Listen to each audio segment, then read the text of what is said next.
recruited Ryan Carter. Did you envision that he could be the kind of player he's turned out? Sure did. That's why I recruited him. I don't know why y'all think we recruit people that we don't think can play. I don't understand that question. I really don't. I don't understand that question. I mean, we don't sign people here that we don't think can play great football for us. We don't sign those guys. So damn right, yeah. That's why we signed him, because we thought he could be a great player at Clemson and would have committed him a long time earlier if it hadn't have been for all the ridiculous narrative in the recruiting world of we're only going to offer this guy to get some other player. I don't operate that way.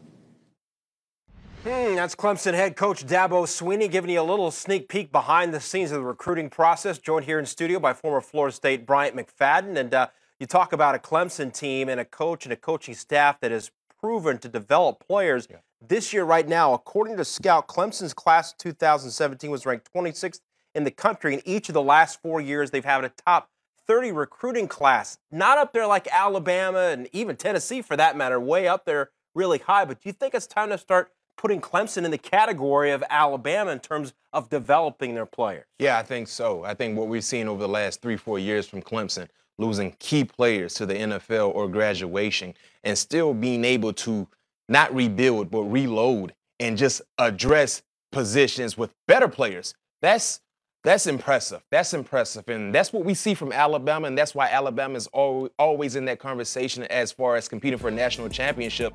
This is just a few first-rounders from the last 4 years. Key big-time ballers, right? Mike Williams is not gone. They still have Kane. Watson is gone, arguably the best player in Clemson history. Kelly Bryant, no pushover. Look at the defensive linemen. I mean, Shaq Lawson, Vic Beasley, Grady Jarrett, who's not on the list. Guy after guy after guy. This defense probably is the best defense I've ever seen at Clemson. And then when you factor in the secondary players they lost a year ago, you know, Tankersley's gone. A few years back, Mackenzie Alexander, Curse. This secondary is now starting to evolve to be a big-time contributor to what they're doing defensively. So I have to applaud the coaches there. Dabo Swinney, his entire coaching staff, the job they have done developing players year in and year out is extremely impressive, and that's a big reason why they're one of the best teams in the country. In the last 3 years, they have dominated college football. You can easily say Clemson should be back-to-back champions based on what we saw the last 2 years, because that first championship they lost, they were a player or two away from winning that ball game, and we saw how easy it was, even though they had a slip-up, losing to Pitt at home. But outside of that, they took care of their business with flying colors a year ago, and they won that championship. So when you look at that 4-year stretch that Clemson is currently in, they're playing some of the best football out of any university outside of Alabama.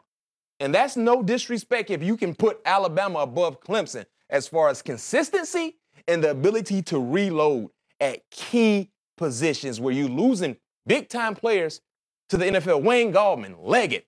I mean, these are guys that play real good football. They haven't even missed these guys. List goes on and on. Deshaun Watson, we saw him among those on the list that have gone on to the NFL. He was a part of the 2014 class. It was ranked 13th. Real quick, in the nation. We know how good Deshaun Watson was there at Clemson.